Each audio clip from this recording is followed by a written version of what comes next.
వచ్చేసి మనం ఏం చూద్దామంటే స్వరాజిస్ట్ అండ్ నో చేంజర్స్ మధ్యలో డిఫరెన్స్ చూసి emergence of Swarajist, socialist ideas, revolutionary activities, other new forces చూద్దాం. స్వరాజిస్ట్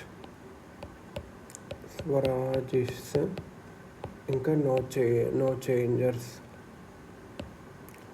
genesis of Congress Khilafat Swarajya party advocating genesis of Congress Khilafat Swarajya party ఎవరైతే ఎంట్రీ ఇంటూ లెజిస్లేటివ్ కౌన్సిల్స్ చేయాలని అంటున్నారో వాళ్ళని స్వరాజిస్ట్ అంటారు. While other school of thought led by C Rajagopalachari, Vallabhbhai Patel, Rajendra Prasad and M A Ansari వీళ్ళు no changers. So స్వరాజిస్ట్ అనేవాళ్ళు ఇంకా no changers అనేవాళ్ళు. స్వరాజిస్ట్ ఎవరంటే లెజిస్లేటివ్ కౌన్సిల్స్లోకి ఎంట్రీ ఇవ్వాలి అని అంటుండ్రు.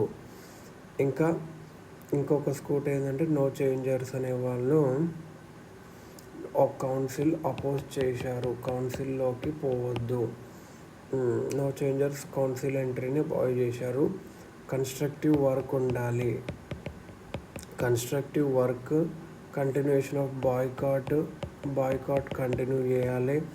నాన్ కోఆపరేషన్ కంటిన్యూ చేయాలి. Quiet preparation for resumption of the suspended and quiet preparation చేయాలి. సివిల్ డిసోబీడియన్స్ ప్రోగ్రామ్ సస్పెండ్ చేశారు కదా, దానికి మళ్ళీ చేయడానికి సైలెంట్ ప్రిపరేషన్, క్వైట్ ప్రిపరేషన్ చేయాలని చెప్పారు. మరి నాన్ కోఆపరేషన్ కింద ఎవరెవరు వస్తారు అంటే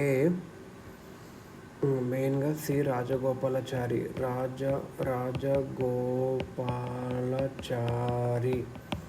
రాజగోపాలాచారి, వల్లభాయ్ పటేల్, రాజేంద్ర ప్రసాద్ ఇంకా ఎంఏ అన్సారీ వీళ్ళు వస్తారన్నట్టు.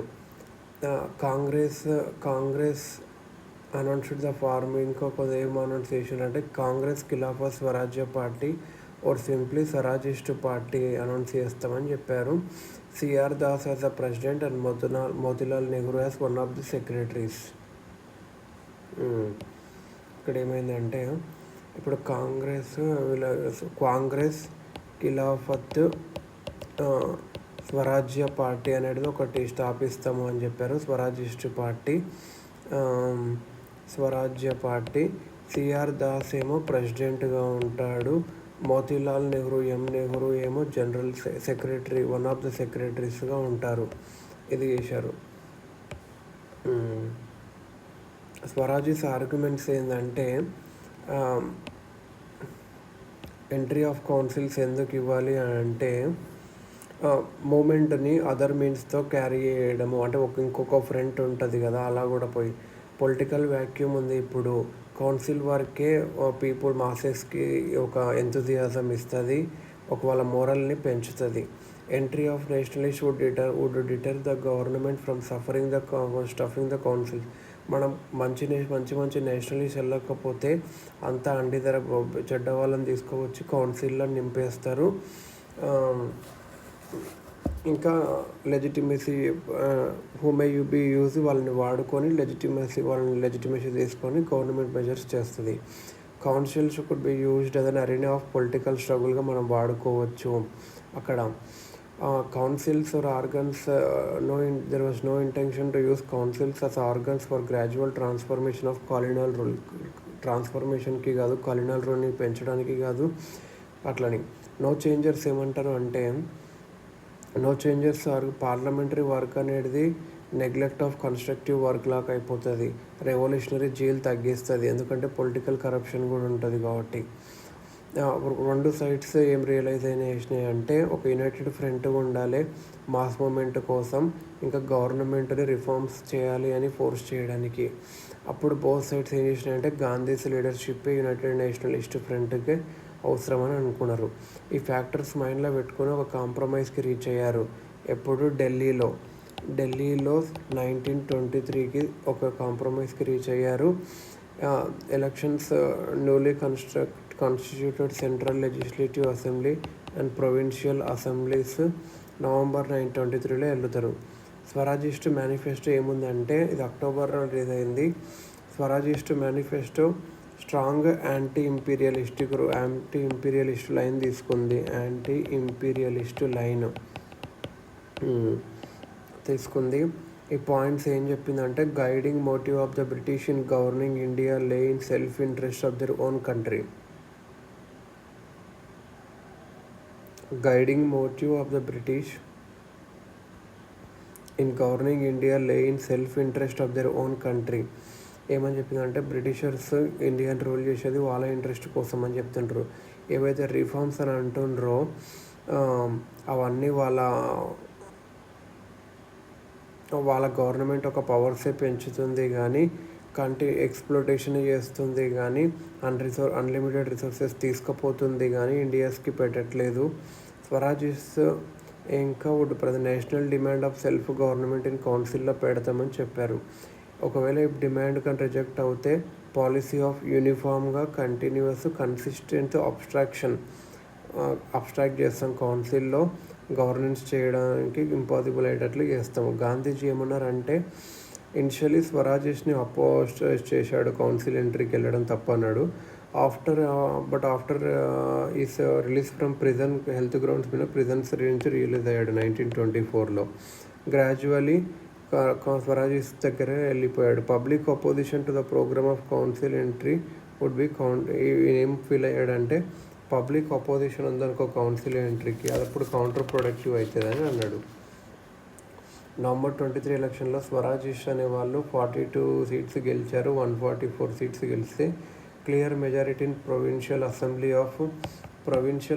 ఆఫ్ సెంట్రల్ ప్రొవిన్సెస్లో క్లియర్గా మెజారిటీ ఉంది.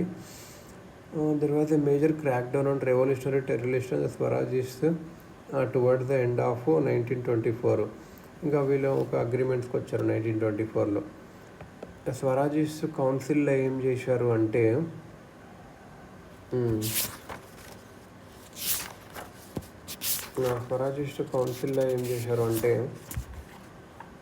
స్వరాజిస్ట్కి మెనీ ముస్లిమ్స్కి సపోర్ట్ పోయింది. ఎప్పుడైతే టెనెంట్స్కి అగైన్ జమీందార్స్ ఇన్ బెంగళూరుని వల్ల ముస్లిం సఫర్ అవుతారో దానికి సర్వ్ చేయడం వల్ల రెస్పాన్సివిస్ట్ అమాంగ్ ద స్వరాజిస్ట్లో ఇంకొకరు ఎవరంటే రెస్పాన్స్ అయ్యేవాళ్ళు. రెస్పాన్సివిస్ట్ ఎవరు అంటే లాలా లజపత్ రాయ్, మదన్ మోహన్ మాలవ్య అండ్ ఎన్సి కేల్కర్. వీళ్ళు ఏం చేశారంటే, కోఆపరేషన్ విత్ ద గవర్నమెంట్ ఉండాలి, ఎక్కడ ఏదైనా పొజిషన్ దొరుకుతుంది ఆక్యుపై చేయాలని చెప్పారు. మెయిన్ లీడర్షిప్ ఆఫ్ స్వరాజిస్ట్ పార్టీ వీళ్ళు ఏం చెప్పారంటే, మాస్ సివిల్ డిసోబీడియన్సే మంచిది అని చెప్పి లెజిస్లేచర్స్ నుంచి 1926కి బయటికి వచ్చేసారు. ఇదన్నట్టు.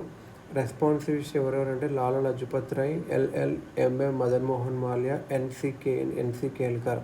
1930లో ఏమైందంటే, Swarajist finally walked out as a result of the Lahore Congress resolution on Purna Swaraj. 1930లో స్వరాజిస్ట్ వాకౌట్ ఆఫ్ అస్సాం లాహోర్ చేశారు. ఎందుకంటే Lahore Congress resolution of Swaraj and beginning of civil disobedience movements. అసలు వీళ్ళ అచీవ్మెంట్స్ ఏం చేశారు అంటే,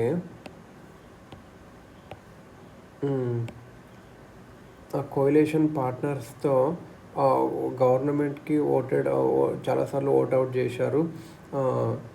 రిలేటింగ్ టు బడ్జెటరీ గ్రాంట్స్ కానీ ఇంకేదైనా అడ్జర్న్మెంట్ మోషన్స్ కానీ ఓట్అవుట్ చేశారు కోయిలేషన్ పార్ట్నర్స్తో.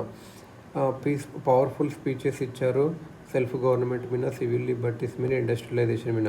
విఠల్ భాయ్ పటేల్ అనేవానే elected speaker of central legislative assembly. Vithal bhai Patel in a selected speaker of central legislative assembly 1925లో స్పీకర్గా ఎన్నుకున్నారు. ఒకటి ఏంటంటే పబ్లిక్ సేఫ్టీ బిల్ని డిఫీట్ చేశారు. Public safety bill in 1928. ఇది ఏంటంటే గవర్నమెంట్కి పవర్ ఇచ్చేది, ఎవరినన్నా అన్డిజైరబుల్ అండ్ సబ్వర్సివ్ ఫారినర్స్ని డిపోర్ట్ చేయొచ్చు. So public safety bill in 1928ని defeat చేసింది. నోట్ వర్త్ ఇంకా ఇంకోటి అంటే పొలిటికల్ వ్యాక్యూమ్ ఫిల్ చేశారు వీళ్ళు. అప్పుడు నేషనల్ మూమెంట్ అప్పుడే స్ట్రెంగ్త్ గెయిన్ చేస్తుంది. మౌంట్ ఫోర్ట్ స్కీమ్ అంతా వేస్ట్ అని చెప్పి డెమోన్స్ట్రేట్ చేశారు. కౌన్సిల్స్ని ఎలా క్రియేటివ్గా వాడాలో వీళ్ళు చూపించారు. డ్రాబ్యాక్స్ ఏంటంటే స్వరాజేష్ అనే వాళ్ళకు policy to lacked a policy to coordinate their militancy inside legislatures with the mass struggle outside. Totally newspaper రిపోర్టింగే ఉండేది వాళ్ళు to communicate with the public. Obstruction strategy and its limitations. అంటే బ్రిటిషర్స్ని ఆపడం కౌన్సిల్లో they could not carry on with their coalition partners very far because of conflicting ideas. They failed to resist the perks and privileges of power and office. They failed to support the peasants' cause in Bengal and lost support among Muslim members who were pro-peasant. Constructive work by no changers ఏం చేశారంటే no changers వాళ్ళైతే constructive work చేసుకుంటూ పోయారు. Ashrams పెట్టారు. Ashrams ఎక్కడైతే చిన్న men women అక్కడ work చేసే వాళ్ళు ట్రైబల్స్తో లోవర్ క్యాస్ట్తో చర్కామ్ ఖాదీని ఫేమస్ చేశారు. National schools and colleges set up చేశారు. Non colonisational ideological framework train చేశారు. Significant work Hindu Muslim unity untouchability తీసేయడానికి, foreign cloth liquor ban, food relief, blood relief. Constructive workers అనే ఒక backbone of civil disobedience. Constructive work a critic of constructive work and national education benefited the upper urban, lower middle class and the rich peasants only. Popularization of khadi అనేది was an uphill task since it was costlier than the imported cloth ఇది అన్నట్టు.